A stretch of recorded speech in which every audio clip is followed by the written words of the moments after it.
but they're not eligible for parole for 51 years in Tennessee. It's a hard on crime state. And so we dealt with the question of the average time served for those men that day was 23 to 25 years. I had a couple that had been in for over 30. They weren't even going to be eligible for parole till 51 years.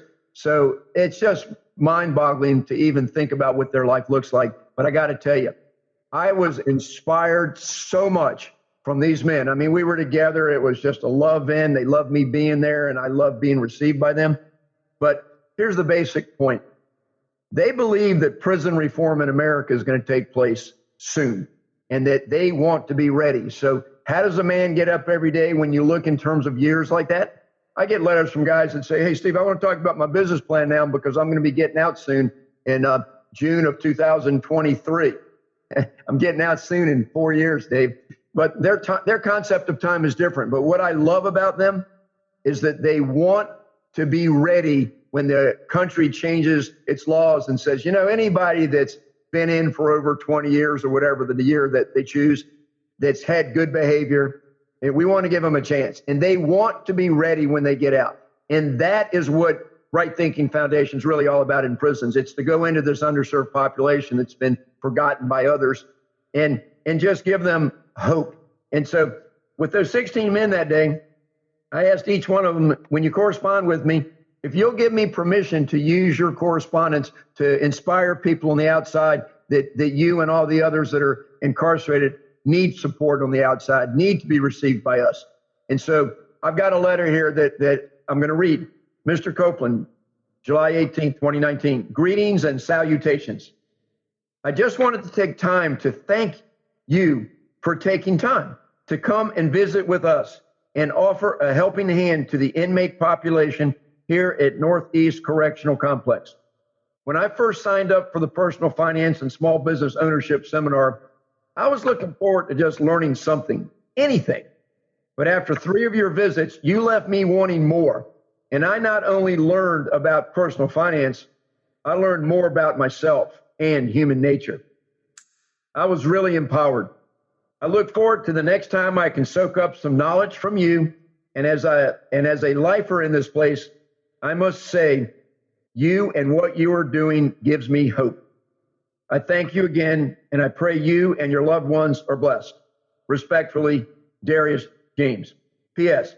I pray that God continues to use you to touch lives. Parentheses.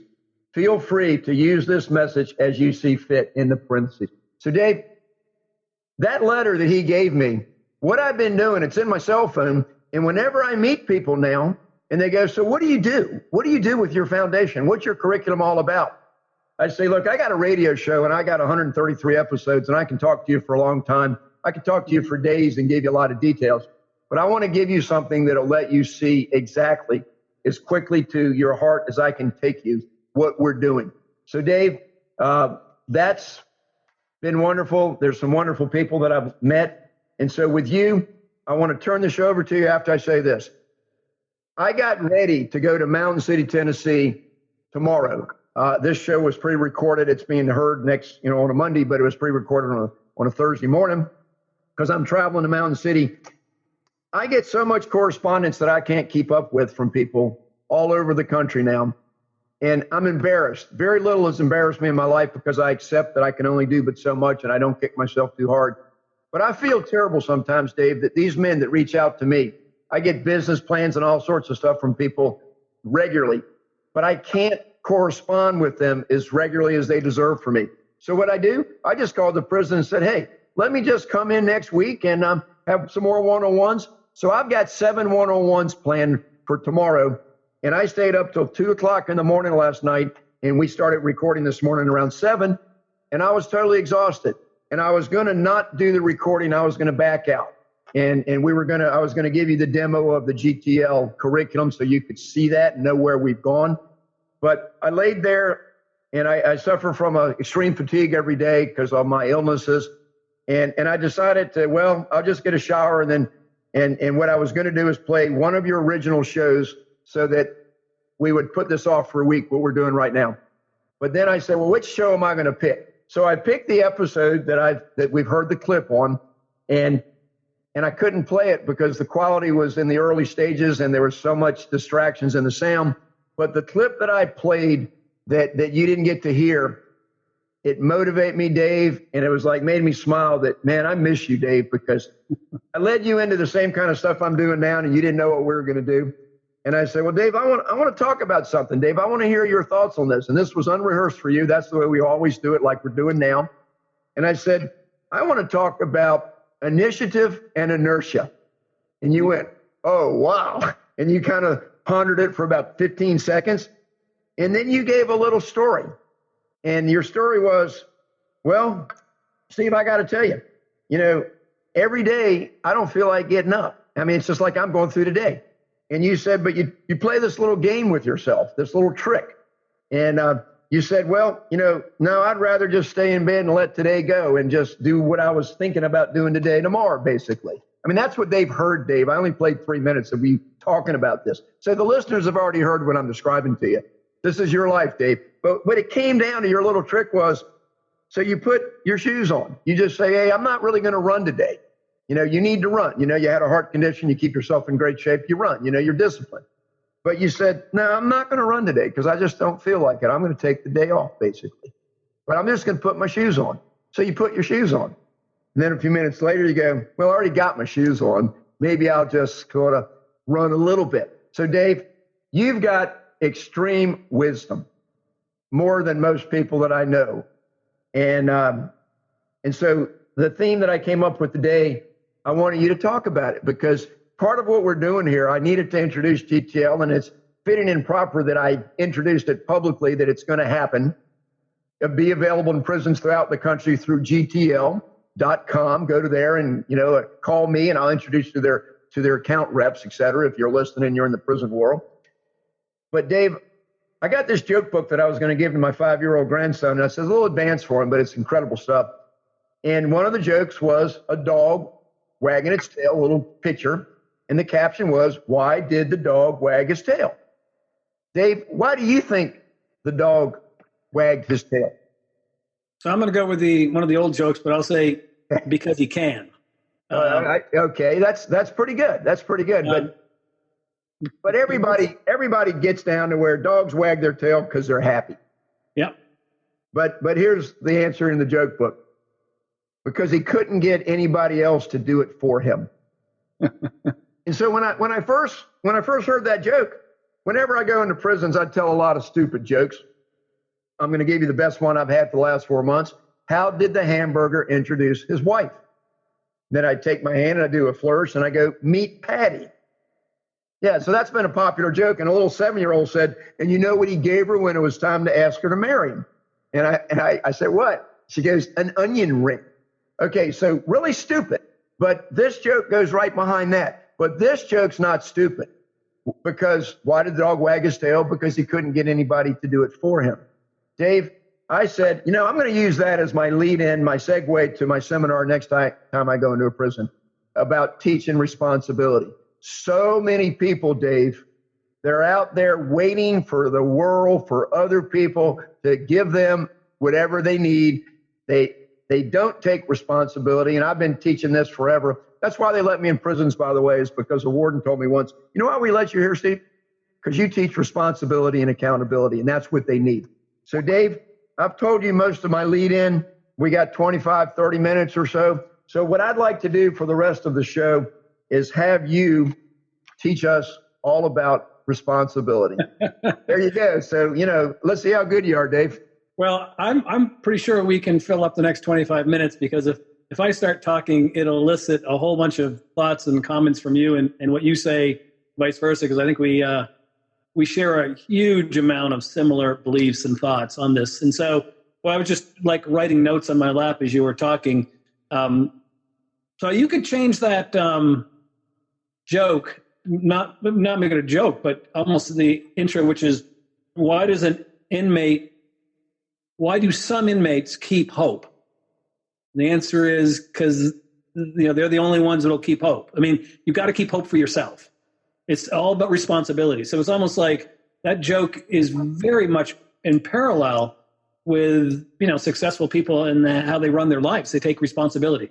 So the only person that can kind of take responsibility for one's life is yourself. And so again, you've nailed it. We could talk for, God, you could talk for weeks. This is such an interesting subject. So I made a few notes because I knew responsibility was the topic, taking responsibility. So I started thinking just a little bit through it.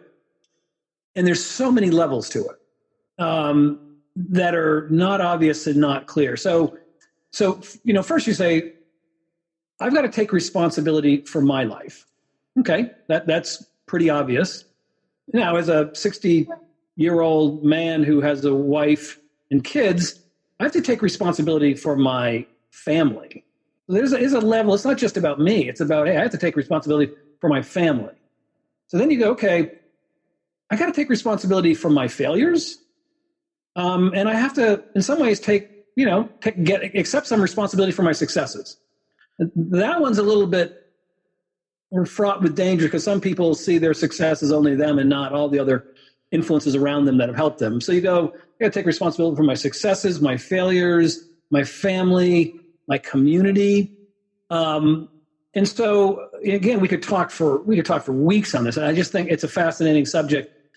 And so one of the other, I'll just go down this and I'm just, I don't know kind of where to go. How do you weave this responsibility thing into a 20-minute narrative? But the people that take responsibility as you've taken responsibility for your own life. But what's really remarkable and what's given you purpose and nourishment and all this when you're struggling with financial challenges and health challenges that, your health challenges are pretty significant, my friend. You found purpose in taking responsibility with others or for others. And so I share that because there's always at times you see people talk who are having difficulty. They've either had a difficulty in their marriage, their business, their life. They've had a bad day. And someone will say to them, you just got to take some time off and go focus on yourself. I think that's the exact worst advice. I think it's horrible advice. The answer is no. If you've had a bad day and a horrible day, whatever, the answer is, yeah, you got to focus on yourself. The answer is go focus on somebody else. Go focus on doing something with purpose and value because you just feel better. Literally, it's so much better feeling to give something than to receive something. When you receive something, you kind of feel like, yeah, someone gave me. And I don't know, that's great. But boy, you just feel so much better when you're doing something for somebody else, whether that's, if you're in prison, it's for your buddy, or if you can write a letter to your children, or again, having visited prisons, I've never been incarcerated, so I can only imagine. Again, it's doing something for somebody else. It's about purpose. So you tie these things together. I mean, these, and you got the words you've used. Hope and purpose and preparation, all that. You go, those all tie together. And again, I'll say, if there's a galvanizing thing, the answer is it's about giving. Yeah, you got to give to yourself. You have to do all those steps to make yourself better and healthier. But at the end of the day, the thing that really brings purpose to life and allows you to take those, what has given you the strength to take the 1,000 or 10,000 steps that you've done in the last 7 years has been this ownership and this responsibility you feel for helping others. And so to me, I'd say, yes, focus on yourself. You have to take responsibility. But if you can somehow say, my purpose is to make myself better and stronger and healthier so I can help somebody else, I can pass it along. Because that's what society's about. That's what biology is about. That's what Darwin's is about. It's about passing, our better selves on to our kids or our family or whoever it is. So anyways, I could talk for hours, and people that I've seen, and you're at the top of the list. There's some others that are tied with you, who give as much and work as hard and are that committed. I don't know any that exceed you, but that's what's drawn kind of me to you for many years. And I think it's what the prison population sees. They see someone who'll drive 8 hours to go do something for them. That's pretty remarkable. So now you tie it down to, everyone has to say, let me translate that to my life. What am I doing? What are those steps, that I'm doing? that advance me and advance others, because this is a kind of a journey we do together.